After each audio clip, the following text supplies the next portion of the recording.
Euzu billahi mineşşeytanirracim. Bismillahirrahmanirrahim. Muhterem Müslüman kardeşler, Allah Teala'nın selamı, rahmeti hem bereketleri bulsun her barşalarımızga da. Allah Teala kılgan ibadetlerimizni kabul kılsın, belip kılgan, belmey kılgan günahlarımızны kechire ko'rsin, dunyolikda dunyo baxti, oxiratda oxirat baxtları nasip eylesin. Allah Teala şu günlerimizde, şu günlerini zorlap kılgan ibadetlerimizni kabul kılsın. Şu meçke kelgen, qaytgan için ajr savaplarını bersin. Allah Teala bizge hayırlı, bereketli, baxtli, dereceli ömürler versin. Hamdaki şu ömürlerimizni iman bilen Allah Teala'nın yolunda ona hizmet edip dinine faydalı bulup yaşarga nasip etsin. Aytgan har bir hamd senelerimiz Allah Subhanahu ve Teala'ga erişip, aytgan har bir salavat şerifelerimiz Muhammed Mustafa sallallahu aleyhi ve sellem'nin ruh şeriflerine erişirge nasip olsun. Muhterem kardeşler, bugün zileşip ketesi sözümüz bulur Allah birsa İsra hem Mi'raj turunda. İsra hem Mi'raj nindi vakıga? Bilgenibizçe Recep ayının 27. teninde Peygamberimiz Muhammed sallallahu aleyhi ve sellem Allah'ı Teala yanına ko'tarile köklerge. İsra hem Mi'raj dip atala bu vakıga. İsra degen söz ol tinle bir orundan bir orunga ko'chu dip tercüme etile. Mi'raj degen söz indi kökke, aşu kökke ko'tarilü dip tercüme etile. Bir orundan bir orunga ko'chu niçik bola? El-Haram meçitinden, Mekke'den Peygamberimiz sallallahu aleyhi ve sellem tinle ko'che El-Quds Yerusalimga. Hem şuşu Yerusalimdan, El-Quds'tan ol aşağı kökke Allah Teala huzuruna ko'tarile. Muhterem kardeşler, bu vakıga turunda kızganışa karşı bir köp söylemiler. Ama bu vakıga ol zor muciza. Hem Peygamberimiz sallallahu aleyhi ve sellem'nin peygamber ikenligine tağın bir delil bulup tura. Çünkü peygamberinin peygamberligine şanır için bizge delil gerek. Çünkü kişi sözge gine aşanmay. Hem Peygamberimiz sallallahu aleyhi ve sellem bir köp deliller getire. Şulay Peygamberimiz sallallahu aleyhi ve sellem yanına bir bedevi kelip etkeş, "Ya Resulallah, köngülümni tinçlandırır için birer muciza ko'rsateli" degeç, Peygamberimiz sallallahu aleyhi ve sellem ayta bardy, ana tege ağaç yanına dy. Hem şul ağaçny çakırdı, benim yanıma dy. Ol bedevi ağaç yanına barada, ağaç dy, seni Allah'ın elçisi, Allah'ın Resulü çakırady. Ağaç oňa sulga silkine, alga artka silkine de tamırların jerden tartıp alıp Peygamberimiz sallallahu aleyhi ve sellem yanına kile. Şakkata kişiler şulay. Kile de Peygamberimiz sallallahu aleyhi ve sellem'ne selamli. Peygamberimiz sallallahu aleyhi ve sellem selam ile cevap bere, hem ağaç kiri üz urnuna barıp utara tamır jaya. Mene bunu hazır biz kursek nişler idik. Şulay bit, biz akıldan yazar idik. Qara şunday hal bola eken dip. Şulay bit. Qara esin bunu dip. Şoňa göre de Peygamberimiz sallallahu aleyhi ve sellem bizge, kişilerge mucizalar da ko'rsatdi. Özünün peygamber ikenligine delil bolsun için. Hamdaki şol mucizalarning birsi, zor mucizalarning birsi Peygamberimiz sallallahu aleyhi ve sellem'nin endi Haram meçitinden şuşa El-Quds meçitine köçewi, hamda endi şuşa El-Quds meçitinden Yerusalimdan El-Aqsa meçiti bola endi ol ko'tarilüwi köklerge. Bu bir kim içinde isen kişi için mümkin hal tugul bu. Bana neçik göz aldına kitirirge bola? Bir neçik de göz aldına kitirip bulma. Hem ul şuşu işlerine barıp eylenip kaytkanda birevler ayta, bir rivayet boyunca anın kımganından su ağırga da ilgirmeydi, ikinçiler ayta kımganında bulgan su suğunarga da ilgirmeydi. Bu şunday tiz arada işlene bu işler. Şuşu iş. Hem Peygamberimiz sallallahu aleyhi ve sellem bana yalgan bulmasın için eli tağın şuşu mucizaga da delillerin kitire. Yolda nerse körgenlerin sili El-Quds'nın Yerusalimni nindi ikenin tasvirlap ko'rsate. Yağni mında anın şik kalmay bu işni işlegenine hem de indi anın peygamberligine. Kızganışa karşı bütün kişi de şuşu mucizalarını kabul etip bitirmi, hem kızganışa karşı şanıp bitmiler. Şulay bit.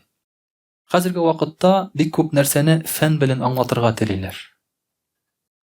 Fen bilen anlatırga teliller. Mesela aytik, Муса алейхиссалам вакытында булган хәл фиргавеннар белән. Аллаһ Тәгалә аларга сынаулар бирә, шулай бит. Су кызара, анда бакалар чыга, хайваннар үлеп бетә, баланың балалары үлә, битләр тарала шушы фиргавен халкы арасында. Әмма фән белән мавыккан кешеләр әйтә, суның кызыл булуы анда булган үсемлекләрдән ди. Шушы үсемлекләр балыкларны үтереп бетерә ди. Балыкларны үтереп бетергәч, баканың икраларын ашаучы балык калмый, шуңа күрә бака үрчи ди, һәм судан бакалар чыга җир йөзенә ди. Булар аңлашыла бөтенесе. Шулайдыр ул. Әмма нишләп соң бу әйберләр бөтенесе шулай бер юлы туры килгән? Бәлки сәбәбе шулардыр аның. Әмма кем буларга шулай эшләргә кушкан? Шулай бит. Монда бит әле ярар, фән белән син моны аңлаттың да, мөгъҗизалар фән белән аңлатылмый дип әйтеп булмый. Аңлатыла шулай бит. Мөгъҗизалар фән белән аңлатыла, аңлатырга мөмкин. Әмма ул вакытта фән моңа сәләтле булганмы? Менә монысы икенче сорау. Һәм әлбәттә инде кем шушы мөгъҗизага булырга әмер иткән? Монысы да, мөхтәрәм кардәшләр, икенче мәсьәлә. Менә безнең кысәләребездә менә телефоннар. Әгәр дә моны хәзер 1000 елга кире кайтарсак, бу мөгъҗиза булыр иде, шулай бит. Ул дөресен әйткәндә хәзер дә мөгъҗиза. Хәзер дә ул мөгъҗиза. Менә шушы телефоннарның бу мөгъҗизалыгын без аны кешегә бәйләп, без мөшрик булабыз. Бу кеше уйлап тапкан әйбер түгел. Бу Аллаһ Тәгалә биргән әйбер. Кешенең фикеренә, аңына салган әйбер. Кешегә шушы әйберләрне эшләргә мөмкинчелек биргән Аллаһ Тәгалә. Ә без шулай бит инде Аллаһ Тәгаләне читкә куеп, нәрсә дибез? Моны Стив Джобс уйлап тапкан дибез, яки башка кеше уйлап тапкан дибез, шулай. Юк, булар бөтенесе Аллаһ Тәгаләдән. Менә бу мөгъҗиза, әмма булар да Аллаһ Тәгаләдән бөтенесе. Шуңа күрә дә берәр инде әйбер күрсәк, без нәрсә дибез? Субханалла дибез. Аллаһ Тәгаләне мактыйбыз. Аллаһ акбар дибез. Машалла дибез. Аллаһ Тәгаләне мактыйбыз. Чын мөселманнар шулай бит инде. Һәм шуңа күрә дә хәзерге заманның бер караганда көфере дип әйтер, көферлеге, ул менә шушы мөгъҗизаларны, шушы булган әйберләрне Аллаһ Тәгалә белән бәйләмәү. Аны кешеләр белән бәйләү. Шуңа күрә мөгъҗизалар хәзердә күп. Әмма без аларны инде күптән күрмибез, мөхтәрәм кардәшләр. Күрмәскә безгә аны өйрәттеләр, без хәзер күрмибез аларны. Кояшның чыгуы безгә хәзер мөгъҗиза түгел. Без нәрсә дибез? Менә җир әйләнә дибез. Ул җир шундый тик шарик шикелле генә әйләндерергә җиңел икән аны. Шулай гына карыйбыз без аңа. Ул җиңел әйбер икән, шулай гына җир әйләнә дип кенә җибәрәбез. Әмма әйләндерүче һәм идарә итүче Аллаһ Тәгаләне, мөхтәрәм кардәшләр, инде күрмибез. Менә шуңа күрә дә шушы мөгъҗизаларны караган вакытта без һәр вакыт Аллаһ Тәгаләне исебездән чыгармаска тиешбез. Исра һәм Мигъраҗ мөгъҗизасын күп кеше белә. Ишеткәне бар, укыганнары бар. Бүген мин алар турында тәфсилләп сөйләп тормыйм. Бүген әзрәк кенә шушы Исра һәм Мигъраҗ мөгъҗизасыннан булган файдалар турында сөйләп китәсе килгән иде. Беренчесе, мөхтәрәм кардәшләр, һәр бер авырлыктан соң җиңеллек килгәнен Аллаһ Тәгалә безгә әйтә. Ни өчен? Чөнки Исра һәм Мигъраҗ мөгъҗизасы була 10нчы елны. Пәйгамбәрлек ингәннең 10нчы елында, Мәккә вакытында, Мәккәдә яшәгән вакытта. 10нчы елны Пәйгамбәрбез саллаллаһу алейхи ва саллям белән бик шундый бер авыр вакыйгалар була. Үлеп китә аның абыйсы Абу Талиб. Үлеп китә аның хатыны Хадича радиллаһу анха. Аларга бойкот игълан ителгән була. Аның гаиләсенә, бөтен мөселманнарга, аларга ризык та сатмыйлар. Мөселманнар әйтә, без ул вакытта яфрак ашы идек ди. Менә уйлап карагыз, шәһәрдә аларга беркем ризык сатмый. Беркем аларга кыз бирми. Беркем алардан кыз алмый. Без дә элекеге май сакланган бурдюклар савытларның тышларын ялап йөри идек, шунда май калмаган микән берәр нәрсә дип менә шулай иттереп, шундый авыр хәлдә булалар алар. Инде мөхтәрәм кардәшләр, Пәйгамбәрбез саллаллаһу алейһи ва саллям инде шушы хәлдә бөтенләй күңеле төшеп Таифка барып карый. Таиф дигән шәһәргә анда дәгъват кылып карый. Аннан да кыйнап кайтаралар. Таш белән бәреп кайтаралар аннан да. Менә шушындый авыр хәлләрдә инде бернинди чыгу юлы юк кебек күренгәндә, Аллаһ Тәгалә Пәйгамбәрбез саллаллаһу алейхи ва саллямның күңелен юатырлык вакыйга бирә. Аны үзе белән күрештерә, очраштыра һәм аның белән сөйләшә. Менә бу, мөхтәрәм кардәшләр, авырлыктан соң җиңеллек дигән безгә бер кагыйдә бу. Бер вакытта да онытмаска кирәк. Авырлыктан соң җиңеллек килә. Әгәр сиңа авыр икән, син түзәсең икән, син хәзер түзеп бөтенләй юкка чыгам дип уйлама. Әгәр дә син тақвалык белән бу авырлыкны кабул итсәң, Аллаһ Тәгалә аның чыгу юлын инде тизләштергән. Инде ул якын. Менә шуны онытмаска кирәк. Шулай ук, мөхтәрәм кардәшләр, бу вакыйгадан күрәбез, Пәйгамбәрбез саллаллаһу алейхи ва сәллям яңа этапка әзерләнә. Аллаһ Тәгалә аның күңелен ныгыта. Аңа яңадан рух бирә, шулай бит. Яңадан дәрт исти аның эшенә. Нинди этапта тора? Мәдинәгә күчү этабы. Мәдинәгә күчкәч, ислам дине чәчәк ата башлый. Ислам дине ирекле рәвештә Мәдинәдә рәхәтләнеп тотыла башлый. Ирекле рәвештә намаз укыйлар. Ирекле рәвештә намаз укуның билгесе нәрсә? Азан. Мәккәдә азан булмый. Пәйгамбәр саллаллаһу алейһи ва сәллям Мәдинәгә баргач азан әйтәләр. Мәчет төзиләр. Менә бу ислам диненең ирекле рәвештә тотыла дигән сүзе. Шуңа күрә кая азан әйтелә, кайда мәчет бар, монда ислам дине ирекле рәвештә тотыла дигән сүз. Ай вакытта әйттеләр, менә Совет чорында без рәхәтләнеп динне тоттык диделәр. Ислам Совет чоры безгә каршы килмәде диләр. Күпме мәчетне беләсез Совет чорында? Шәһәрдә бер мәчет калды. Ул нәрсә өчен калганын беләсезме? Чит илләр алдында күрсәтер өчен, менә без мөселманнарны кысмыйбыз ди. Пропаганда өчен калды ул. Анда азан әйтелмидер. Анда азан әйтелми иде. Ул мәчеттә.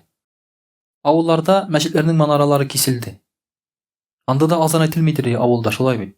Шуңа күрә дә азан әйтелмәгән җир, кем ниндидер бабай өендә намаз укыган икән, аны килеп кулга алмаганнар икән, ул ислам дине ирекле рәвештә тотылды дигән сүз түгел. Моны үзеңне алдаламаска, ялганламаска кирәк.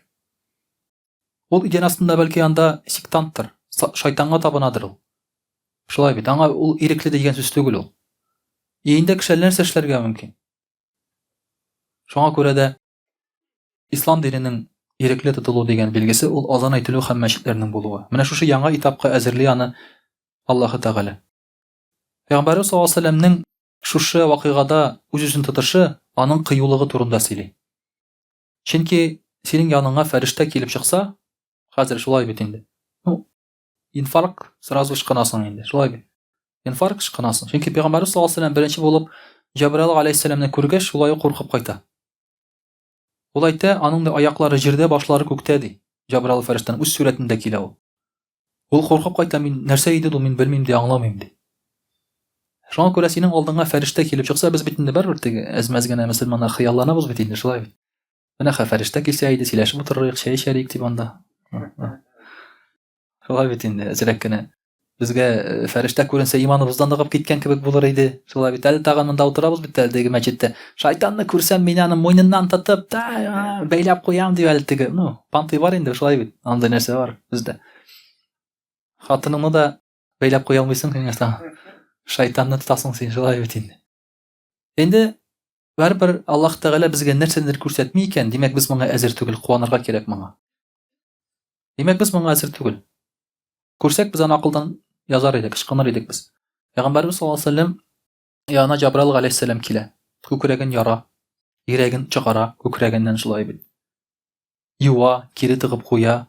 Аның изе кала күкрәгендә. 2 тапкыр Пәйгамбәр саллаллаһу алейһи ва сәллям йөрәге күкрәге ачыла. Җабраил алейһиссәлам аны ниндидер таныш булмаган бер хайванга утыртып алып китә Иерусалимга. Аннан алар күтәреләләр күккә.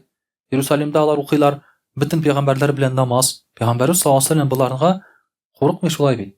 Кая баралар мине, нишетәләр мине дими. Менә бу, мөхтәрәм кардәшләр, Пәйгамбәрбез саллаллаһу алейһи ва сәллямнең кыюлыгы турында сөйли. Чөнки бу әйберләр ул дошман белән күрешү генә түгел. Бу әйберләр ул бөтенләй әле син күрмәгән башка бер дөнья белән күрешү, очрашу булып тора. Шулай ук бу вакыйгада без күрәбез Әбу Бәкр радиллаһу анһуның иманының сафлыгын. Чөнки Пәйгамбәрбез саллаллаһу алейһи ва сәллям шушы вакыйгадан соң Курайшитларга аларга хәбәр итә. Мин ди булдым күктә ди, Аллаһ Тәгалә белән сөйләштем ди. Курайшилар инде хәзер моннан көләргә тотыналар. Бөтенләй әкият сөйли инде бу дип хәзер, акылдан язды дип. Шуннан соң Әбу Бәкр радиллаһу анһу янына кеше җибәрәләр. Әбу Бәкр Пәйгамбәр саллаллаһу алейһи ва сәллямнең иң якын дусты икәнен беләләр. Тиз генә кеше җибәрәләр. Пәйгамбәр саллаллаһу алейһи ва сәллям турында шундый хәбәрне әйтеп, аның иманын зәгыйфләндермәкче булалар. Әбу Бәкр радиллаһу анһу әйтә: "Бу хәбәргә ышанасыңмы?" дигәч, "Нишләп ышанмаска?" ди. Мин ди көн сайын аның янына күктән хәбәр килгәнгә, фәрештә килгәнгә ышанам ди. Бусы тагын да бит әле аңдый гаҗәбрәк ди. Шуңа күрә бу гына әйбергә ничек миннән ышанмаска ди. Шуннан соң Абу Бакр радиллаһу анһуның кушаматы була әс-Сиддиқ. Ягъни ышанучан, шулай. Дөреслекне, хаклыкка ышанучан. Ул үзенең дусты Пәйгамбәрбез саллаллаһу алейһи ва сәллям аның өчен пәйгамбәр генә түгел, ул якын дусты аның өчен. Бер шиксез ышана шулай бит. Менә безгә бүген дустыбыз турында берәр хәбәр килеп әйтсәләр, без хәбәрне алып килгән кешегә ышанабызмы? Әллә дустыбызгамы? Хәбәрне алып килгән кешегә ышанабыз. Шундук ышанабыз, мөхтәрәм кардәшләр. Шундук. Абу Бакр радиллаһу анһу шулай бит. Пәйгамбәрбез саллаллаһу алейһи ва сәллям теге кеше алдында аклый, теге кешене уятка калдыра. Буның бернинди гаҗәп, бернинди шаккатмалы бер юк ди. Пәйгамбәрбез саллаллаһу алейһи ва сәллямгә шушы Миграҗ вакытында тәкъдим итә Җабраил алейһиссәлам сөт белән хәмер. Пәйгамбәрбез саллаллаһу алейһи ва сәллям сайлый сөтне. Сөт бу сафлык, чисталык, табигыйлык билгесе. Сөт. Чөнки сөт ул менә ничек бар шулай. Савап аласың да ул шулай. Хәмер ул бузылган һәм сасылык билгесе. Ул бер әйбернең бузылуы икенче бер форматка күчүе. Чөнки хәмерне әчетәләр. Шулай бит. Хәмерне исертер өчен аны әчетәләр. Ягъни аны үзгәртәләр, аның хәлен үзгәртәләр. Хәтта бер кеше килә дә әйтә, шундый галимгә килеп әйтә: "Нишләп сез дә мөселманнар хәмерне тыясыз ди, виноны тыясыз ди. Вино бит ул шул ук виноград ди." Шуннан соң бу галим әйтә: "Син бүген су эчтеңме ди?" "Эчтем" ди. "Сидеңме ди?" "Сидем" ди. "Сидегеңне эчәсеңме ди?" "Юк" ди. "Шул ук су бит ул" ди. "Шул ук су бит ул" ди. "Нишләп эчмисең син аны" ди. Шулай бит. Менә монда да шулай, мөхтәрәм кардәшләр, кай вакытта чиста әйбер, яхшы әйбер дә бузылып, сасып, начар әйбергә әйләнергә мөмкин. Хәмер ул шундый халәт. Пәйгамбәрбез саллаллаһу алейһи ва сәллям сайлый сөтне, чисталык, табигый, фитра халәтне. Һәм Җабраил алейһиссәлам аңа әйтә: "Син ди табигыйлыкны, фитраны сайладың һәм әгәр дә хәмерне сайлаган булсаң, синең халкың адашып бетәр иде" ди. Синең халкың адашыр иде ди. Бар менә шундый халыклар, алар өчен хәмер ул гыйбадәтнең бер билгесе. Гыйбадәтнең бер билгесе булып тора алар өчен ул. Бу адашуның билгесе. Хәмер. Чөнки ул исертә торган һәм бузык булган әйбер булып санала, мөхтәрәм кардәшләр. Пәйгамбәрбез саллаллаһу алейһи ва сәллям бөтен пәйгамбәрләргә дә басып имам булып намаз укыта. Бу да безнең өчен бер дәрес. Чөнки башка пәйгамбәрләргә ияргән хәзерге вакытта диннәр, алар пәйгамбәрбез Мөхәммәд саллаллаһу алейһи ва сәллямне танымыйлар. Алар аны танымыйлар. Әмма аларның пәйгамбәрләре Пәйгамбәрбез Мөхәммәд саллаллаһу алейһи ва сәллям артына басып намаз укыганнар. Шуңа күрә алар үзләренең пәйгамбәрләренең сүзләрен, иманнарын танымыйлар. Үзләренең пәйгамбәрләре белән бәхәсләшәләр. Сез дөрес түгел, хаклы түгел дип әйткән кебек, мөхтәрәм кардәшләр. Пәйгамбәрбез саллаллаһу алейһи ва сәллямне бөтен пәйгамбәрләр танып, аның артына басып намаз укыйлар. Бу да безнең өчен шулай ук бер билге булып тора. Шуңа күрә без һәрбер пәйгамбәрне таныйбыз. Берсен дә инкар итмибез. Ла нуфарриқу байна ахадин минхум. Бер арасында да без аермалыкны күрмибез һәм сизмибез. Инде мөхтәрәм кардәшләр, шулай ук онытмаска кирәк, Әл-Харам мәчете белән Иерусалим арасында бар бәйләнеш. Без бер вакытта да Иерусалимны, Әл-Кудсны йөрәгебездән чыгарырга тиеш түгел. Хәзерге вакытта Иерусалимда зур үзгәрешләр бара. Иерусалимны менә Америка президенты Израильнең баш каласы дип таныды. Моны әле беркем танымаган иде. Чөнки булай дип әйтү, бу инде Иерусалимны яһүдләргә бирү дигән сүз. Булай дип әйтү. Шулай ук Сирия белән Израиль арасында бар бер таулар, Голландские высоты дип атала. Аны да ул таныды хәзер Израильнеке дип. Әмма Израиль үз вакытында оккупировать иткән иде. Ул аныкы түгел, ул Сирияныкы иде. Менә шундый хәлләр бара шулай бит. Без моңа битараф калырга тиеш түгел. Көн сайын анда кешеләр үтерелә. Көн сайын анда яшәгән кешеләр, Палестина халкы, шушы җир өчен, изге җир өчен, бөтен мөселманнар изге җир өчен хан түгәләр, көрәшәләр, шулай бит. Без моңа битараф кала алмыйбыз. Мен әйтмеймін барыгыз керәшегез дип. Әмма без моның турында белмибез дә бер нәрсә. Нәрсә барганын да белмибез, анда нинди хәлләр булганын да белмибез, кызыксынмыйбыз. Дога кылу турында сүз дә юк инде шулай. Дога кылган вакытта кем Палестина дип, Әл-Акса дип дога кыла? Кем мөселманнар дип дога кыла? Дога кылган вакытта. Бик әс шулай бит. Сорасак үзебез өчен сорыйбыз күбрәк. Әмма мөселманнар өчен, барлык мөселманнар өчен шулай бит дога кылу булырга тиеш. Шулай ук мөхтәрәм кардәшләр, шушы вакыйга вакытында 5 вакыт намаз фарыз була. Бу инде бик күп нәрсәне безгә аңлата. Намаз мөселман кешесенең иң беренче диненең терәге булып тора. Намаз беренче. Шуңа күрә кыямәт көнендә дә соралган вакытта беренче булып сорала намаз турында. Намазның ни дәрәҗәдә мөһим икәнен инде безгә аңлатып торырга кирәк түгел. Менә шушы вакыйга вакытында намаз фарыз була, мөхтәрәм кардәшләр. Аңанчы әле намаз фарыз булмый. Намаз укымыйлар. Фарыз намаз укымыйлар. 5 вакыт намаз булмый. Һәм мөхтәрәм кардәшләр, менә бу 5 вакыт намаз ул иң җиңел намаз бөтен диннәр белән чагыштырганда. Мөселманнардан да җиңелрәк гыйбадәт юк. Әле Мәскәү астында бер поп ислам динен кабул иткәч моннан сорыйлар. Нә дисез ди, ислам динен кабул иттегез, ислам дине бик кырыс дин ди. Ничек итеп намазлар укырга сезгә авыр түгелме ди? Уразлар торга ди. Сез нәрсә ди? Сез христиан динен белмисез ди. Без 2-3 сәгать буе чиркәүдә гыйбадәт кылабыз ди. Иртә таңнан торып безгә гыйбадәт кылырга кирәк ди. Теге кеше үтәмәгәч белми аны, ислам дине, христиан дине җиңел дип уйлый. 2-3 сәгать буе ди бер туктамый басып без гыйбадәт кылырга тиеш ди. Монда 5 вакыт намаз, 5 минут, 10 минут бу вообще ди. Кайф. Буннан да җиңелрәк әйбер күргәнем юк минем ди. Менә шуңа күрә ислам динендә, мөхтәрәм кардәшләр, бу намаз бик җиңел. Нишләп җиңел? Чөнки Муса галәйһиссәлам пәйгамбәр саллаллаһу алейһи ва әйтә: "Минем халкыма ди, моннан да әзрәк тәкъдим ителде, алар аны үти алмадылар" ди. Һәм пәйгамбәрбез саллаллаһу алейһи ва сәллям Аллаһ Тәгаләдән сорап җиңеләйтә безгә бу намазны. 50 вакыт намаз була. 50 вакыт намаз була. Без 1 сәгать эчендә 2 намаз укырга тиеш булабыз. 1 сәгать эчендә. Безгә шулай бит Аллаһ Тәгалә рәхмәте белән җиңеләйтелеп 5 вакытка гына кала. Аны да укый алмыйлар әле. Ул да авыр. Шулай бит. 5 вакыт намаз ул да авыр. Иртәнге намазга йоклап калабыз шулай бит. Торып булмый иртәнге намазга. Кичкесенә инде без ансы да авыр шулай бит, кайвакытта шансы да йоклап калына.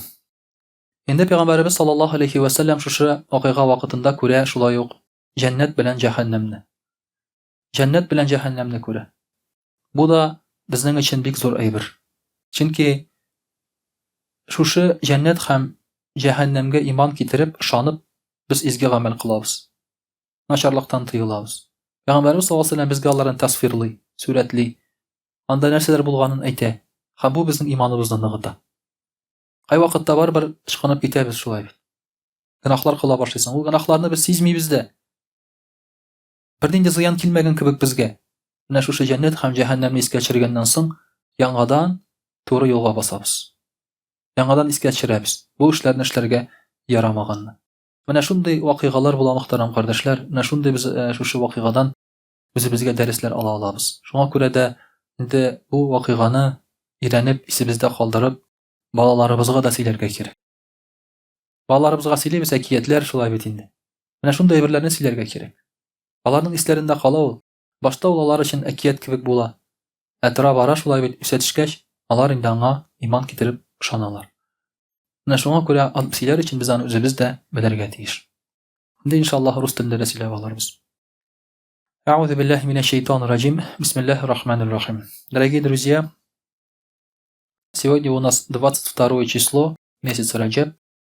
27 числа месяца Раджаб было такое большое событие в жизни мусульман и в жизни пророка Мухаммада саллаллаху алейхи ва саллям, как вознесение его телом и душой на небеса. Это события действительно очень уникальные, потрясающие, потому что в истории такого нигде больше нет, чтобы человек вознесся душой и телом к Аллаху субханаху ва тааля и видел такие вещи, о которых даже мы даже представить не можем. Честно говоря, смотрели фильм «Тор»? Да? Давайте сейчас вернемся на Землю. Да? «Тор» фильм смотрели? Там есть врата. Там есть хранитель врат, который открывает врата, и через эти врата можно попасть в разные миры. То есть миров очень много. Вот эта концепция, она взята из религии. Человек сам это придумать не может. Мы говорим, Аллах – это Раббуль Алямин, это Господь миров. Миров очень много. Даже в нашем мире существует 7 небес. Чтобы попасть в первое небо, второе и третье небо, нужно получить разрешение. Там есть охранники, представляете? Как фантастический фильм какой-то, да? Там есть охранники. И когда Джабраил, алейхиссалям, с пророком Мухаммадом, саллаллаху алейхи вассалям, поднялись на первое небо и постучались, охранники сказали: «Вы кто?» Они представились. И что они сказали? «Проходите». Они попросили пропуск. Они сказали: «Вам было велено? Вас позвали?» Джабраил, алейхиссалям, сказал: «Да». И после этого пропуска только они поднялись на второе небо. Они прошли первое небо. Думаете, они спокойно прошли второе? Нет, то же самое. Пока они не вышли за пределы седьмого неба. К пределу крайнего лотоса, то есть Ас-Сидратуль Мунтаха, где все заканчивается. За предел которого не может выйти даже ангел. И только пророк, саллаллаху алейхи вассалям, вступил за пределы материального мироздания. Понимаете? Он сделал то, что невозможно в принципе. В принципе невозможно. Вот это. Выйти за пределы материального нашего мироздания. То, что нас окружает. Потому что мы, находясь в этом мире, мы должны дышать. Мы видим через все материальное. Все эти лучи, все эти свет, пространство, время. Мы не можем просто так выйти за рамки этого. Он сделал то, что в принципе невозможно. Это чудо из чудес, дорогие друзья. Когда, например, человек, коснувшись рукой, делает так, что у человека, например, заживает кость, это, наверное, можно объяснить. Ученый скажет, он нажал на какие-то точки, что ускорило там, да, заживление, и все было хорошо. То есть можно, наверное, и вот так объяснить. Но как ты это объяснишь? Это никак не объяснить невозможно, дорогие друзья. Это настолько фантастика. Это выходит за рамки науки и научного, то, что можно объяснить в принципе. Вот это об этом событии, иншаллах, мы сегодня поговорим. Но, дорогие друзья, конечно, вы об этом событии уже слышали. Я не хочу повторяться и рассказывать от начала до конца, как это произошло, и у нас и времени для этого не хватит. Вообще, эта тема не только на одну, на две, несколько лекций на самом деле. Я рекомендую взять и прочитать полностью вот эту историю, если вы о ней плохо знаете, так скажем. Сейчас мне хотелось бы взять несколько уроков из этого события. На татарском языке мы уже взяли несколько уроков, а на русском немножко другие будут. Что пророк, саллаллаху алейхи вассалям, видел в аду? Что видел он по пути? Когда пророк, саллаллаху алейхи вассалям, направился из Мекки в Иерусалим, а это событие состоит из двух частей – Исра и Ми'раджь. Исра – это когда человек переносится из одного места в другое, а Ми'раджь – когда он возносится на небо. То есть это было два события. Не сразу с места пророк, саллаллаху алейхи вассалям, поднялся к Аллаху, а поднялся с определенного места. Дорогие друзья, это не зря пророк, саллаллаху алейхи вассалям, поднимался с Иерусалима. Не зря. Потому что Аллах Та'аля мог же его поднять и в Мекке, но он сделал это в Иерусалиме с определенной мудростью. Мы знаем, что Иерусалим для нас является третьей святыней, где намаз для нас тоже умножается многократно. То есть мы там, читая намаз, получаем больше награды в Иерусалиме. Поэтому прискорбно, что мы об этом забываем и стремимся туда попасть. Кто вот, например, находится в Египте, могут съездить туда, в Иерусалим, Аль-Акса, то туда пускают только мусульман. Потому что были моменты, что не мусульмане проходили туда и устраивали теракты. Поэтому охраняют мусульмане. Это, сейчас не знаю кто раньше, это была иорданская армия, то есть иорданцы, мусульмане охраняли Аль-Акса, и туда пускали только мусульман. Как рассказывает один мой приятель, когда он был как раз тоже в Египте, посетил Аль-Акса, зашел и хотел посмотреть мечеть. Ему сказали: ты мусульманин? Говорит, да, мусульманин. Ля иляха илlallah Мухаммад Расулуллах, все сказал. Ты, говорит, ерунда, почитай, говорит, какие-нибудь суры. Он спрашивает, какие? Прочитай, говорит, кафирун. Он говорит, хуля юхаль кафирун, все почитал. Почитай, говорит, ихлас. Он говорит, куль ху Аллаху ахад, все прочитал. И прошел. И он говорит, я знал только, говорит, эти две суры. Если бы, говорит, он спросил о каких-то других сурах, я бы, говорит, все уже, говорит, не прошел бы, говорит, туда. Я знал, говорит, только эти две суры. Ну, тогда он еще только начинал читать намаз. Поэтому туда пускают только мусульман. Если есть возможность, нужно сходить туда. Сейчас есть христианские туры по святым местам христианским, да?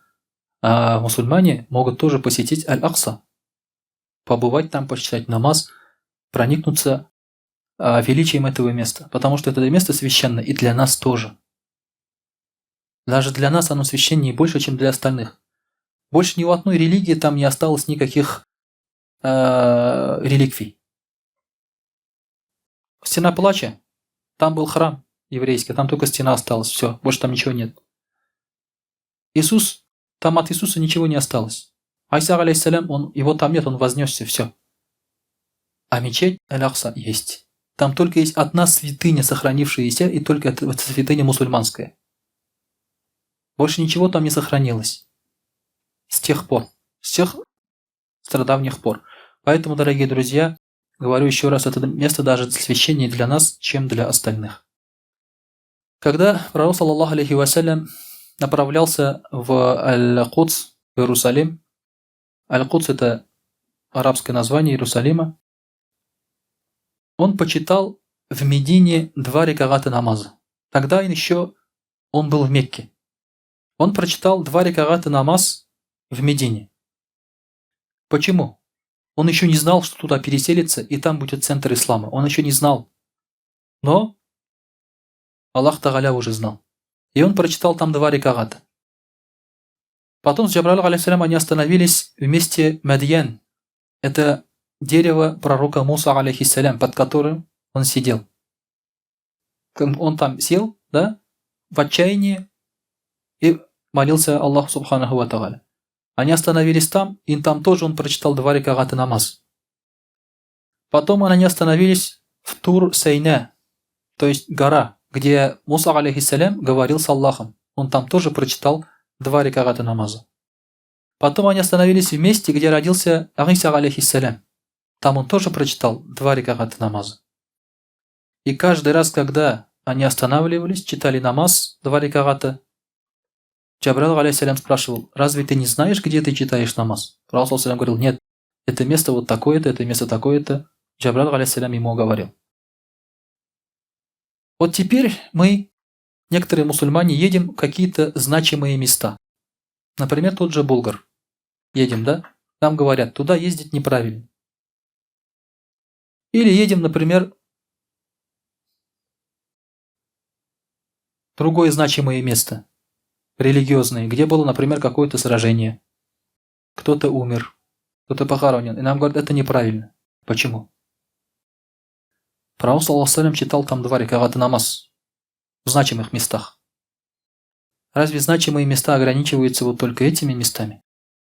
Все, что связано с религией, с исламом, все эти места незначимые. Болгар – это место, где тогда еще татар не было. Тюркский народ наш, старый, болгарский, да, принял ислам. Разве это незначимое место? Это самое значимое место. В нашей истории, татарской истории, самый главный момент – это принятие ислама. Больше, важнее этого события нет. Нам говорят, вот татары, они возделывали чугун за 2 века раньше, чем в Европе. Альхамдулилля. Одной свечой топили дома, бани. Альхамдулилля. То есть были такие технологии и возможности. Альхамдулилля. Но это все ерунда, это все утеряно уже. А что осталось? Остался ислам. Остался ислам. Это самые значимые события в нашей жизни. Где это произошло? Это там произошло. Поэтому съездить туда, прочитать 2 раката намаз, сделать дуа, в этом ничего плохого нет. Кому мы там поклоняемся? Аллаху поклоняемся, дорогие друзья. Поэтому пророк, саллаллаху алейхи вассалям, показал нам, что в этих значимых местах что надо делать. А есть места, которые связаны с грехом, где лучше не задерживаться. Например, место, где убили верблюда Салиха, алейхиссалям, пророка Салиха. Пророк, саллаллаху алейхи вассалям, говорил не задерживаться в этом месте. И унес свое войско. Мертвое море, где был наказан народ Лута, алейхиссалям. Люди там ездят, отдыхают, наслаждаются. Это лечится, такая якобы, да?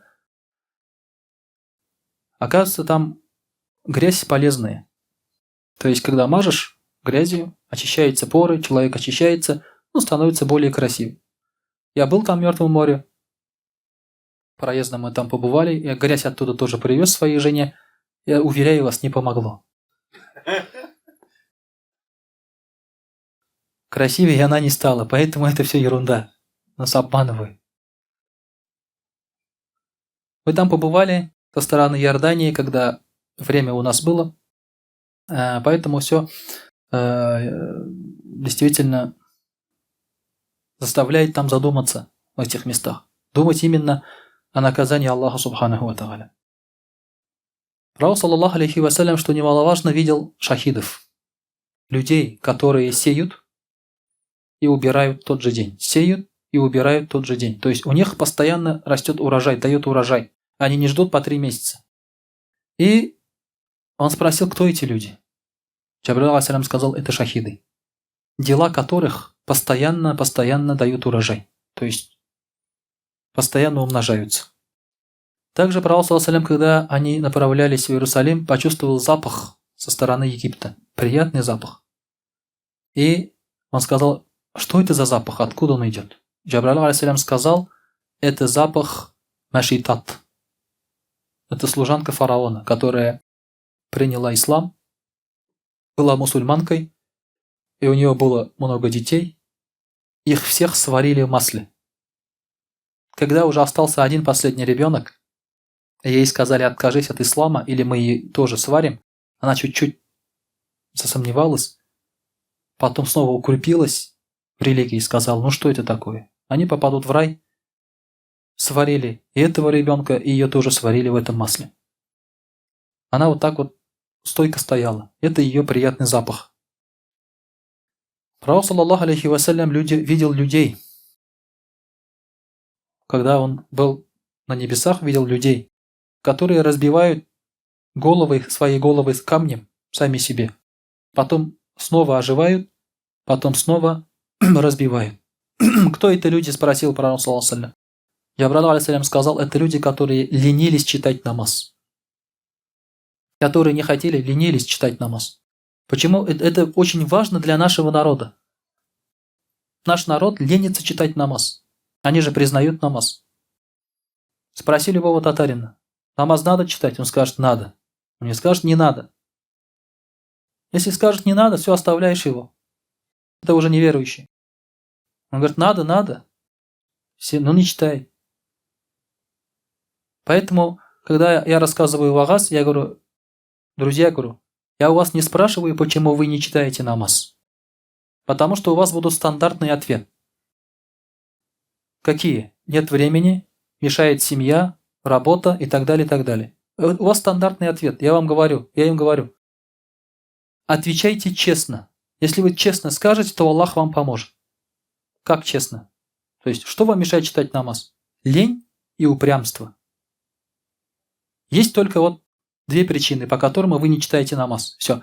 Если вы это признаете, мы ленивый и упрямый, скажете это вслух, Аллах Та'аля поможет вам убрать эту лень и упрямство. Это 2 основные причины. Поэтому ленивые, они получают наказание. Также пророк ﷺ видел людей, которые были закованы в цепи, издавали звуки верблюдов, то есть стонали таким образом, питались колючим хворостом, дикой маслиной, плодами дерева ада, колючими, и глотали камни. Кто эти люди?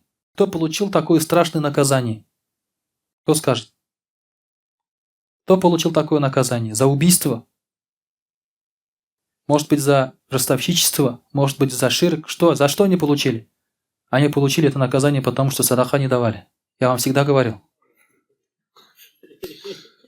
Я вам всегда говорил, понимаете? Да, смеху мало. Вы меня не слушаете, вы думаете, что я так шучу, да? Это люди, которые садаха не давали. Вот такое наказание их ожидает, страшное. Были люди, которые оставляли хорошее мясо и ели вонючее гнилое мясо. Пророк ﷺ сказал, кто это люди? Это, говорит, люди, которые, будучи женаты, у них есть жены, спали с другими женщинами, зина делали. У них было свежее мясо халяльное, но они шли к вонючему мясу, гнилому мясу.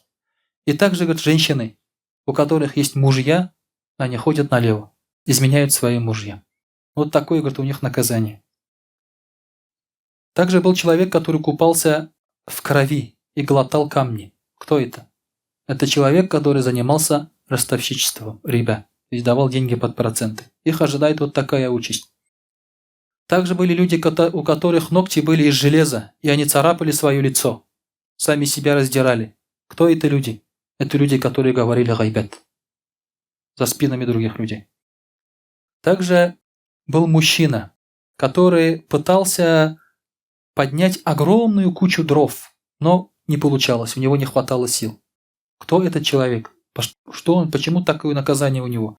Он присвоил чужое добро. Он присвоил чужое добро. Дорогие друзья, сейчас вот у нас и в правительстве идут громкие дела. За присвоение или за растрату. Громкие дела. Для нас они ничего не значат. Для нас значит, вот кого-то убил. Да? Для нас вот это значит. А вы понимаете, что такое присвоение и растрата? Он присвоил что-то чужое. Какому-то бизнесмену не заплатили за работу. Этот бизнесмен не заплатил зарплату. Понимаете, какая цепная реакция идет? Вот это присвоение и растрата, вот она как раз. Когда ты чужое присваиваешь. То, что тебе не полагается, это сейчас кругом, сплошь и рядом у нас. Вы понимаете, насколько это актуально? Также была женщина, которая родила своему мужу ребенка от чужого мужчины. Ее наказание, ее крюками повесили за груди. Воткнули крюки и повесили за груди. Вы думаете, это ерунда? Может быть, у нас такого нет, да? Вы скажете, у меня все мои дети, да? От меня? Я ни в чем не подозреваю ваших жен, не думайте. Думаете, для нас, может быть, для мусульман это не актуально. Но в мире, оказывается, около 50% мужчин воспитывают не своих детей и об этом не знают. В мире. Ну, в России был конкретный случай. Из 4 детей 3 были от любовника у одного человека. Он развел потом свою жену. Только 1 был от него. Из 4 детей. Или из 5 детей, не помню сейчас. Понимаете? То есть это очень актуально. Вот такое наказание для этой женщины. Были люди, которые глотали раскаленные угли. Это люди, которые присвоили имущество сироты. Сейчас это тоже очень много. Актуально. Сирота получает какое-то имущество. Вот я знаю пример, когда у одного человека умерли родители, ему осталось квартиры там и так далее. Но этот парень, он был немножко, нездоровый, да, Слишком искренний был, да, можно так сказать. Слишком искренний. Это очень правильное определение на самом деле. Да. Сейчас искренних лохами называют, да. Но это искренний был человек, парень. Его убили. Его убили просто на улице. Никто не знает, кто убил. Ударили по голове. Естественно, такие дела закрывают там быстренько. И его имущество досталось тому, кому досталось. Сироты, которые сейчас у нас находятся в детдомах, каждому из них полагается квартира. По закону. Они не получают, кто из них, сколько сирот получили квартиры. Были случаи, когда сиротам раздавали акции «Газпрома». Они их и в руки могли не получить, эти акции, понимаете? Присвоение имущества сироты – это огромный грех. За это есть отдельное наказание тоже в аду. Дорогие друзья, можно перечислять бесчисленно, что видел пророк, саллаллаху алейхи вассалям, в эту ночь. Вы можете об этом прочитать сами. Узнать я вам очень советую, потому что это наша история. Это наше достоинство мусульман. События, которые мы не должны просто проходить мимо этого. Мы должны вспоминать. Это будет 27 числа Раджаб, а ночь наступает 27 числа, 26 числа Раджаб наступает ночь. Это 2 апреля будет, иншаллах. Поэтому можно в эту ночь проникнуться этой историей, прочитать намаз, делать тасбих, зикр, прочитать Коран. Ничего страшного в этом нет. Там то, что сахих хадисов нет по этому поводу. Это бидгат, не бидгат. В Раджаб любую ночь можно читать Коран, за это грех не будет. Я всегда говорю, вот иногда, понимаете, после намаза сидишь, тасбих делаешь, вот так. Субханаллах, субханаллах, субханаллах, субханаллах, да? И есть ребята, которые встают, но они стоят здесь, но тасбих не делают. Субханаллах, субханаллах не говорят. Ну, показывает, что это неправильно, да, или они не хотят в этом участвовать, понимаете? Вот когда мусульмане говорят «Субханаллах», хвалит Аллаха, неужели нельзя присоединиться к этому? Когда вот маджлис идет какой-то, кто-то начинает «Ой, мороз, мороз», сразу к нему присоединяешься, правильно? За душу берет, ты тоже «Не морозь меня», сразу начинаешь, да? Это же тасбих, мы Аллаха хвалим. Тут же никто не сидит там, никто не говорит «твою мать, твою мать, твою мать». Никто же так не говорит, правильно? Поэтому, когда ты в какую-то ночь хвалишь Аллаха, восхваляешь Аллаха, читаешь намаз или читаешь Коран, в этом ничего страшного нет, абсолютно. Это только прекрасно. В любую ночь можно это сделать. В любую ночь. Если ты сделаешь это в ночь Исра и Миградж, ночь Рагаиб, Барат и так далее, в этом ничего страшного нет. Это только саваб. Поэтому, иншаллах, вот об этих вещах мы тоже должны помнить, дорогие друзья, использовать время и место правильно, пока еще мы дышим на этой земле. وأقول قولي هذا وأستغفر الله الغفار لي ولكم ولسائر جماعة المسلمين الحاضرين أجمعين إنه هو الغفور الرحيم الجواد الكريم السميع الدعاء.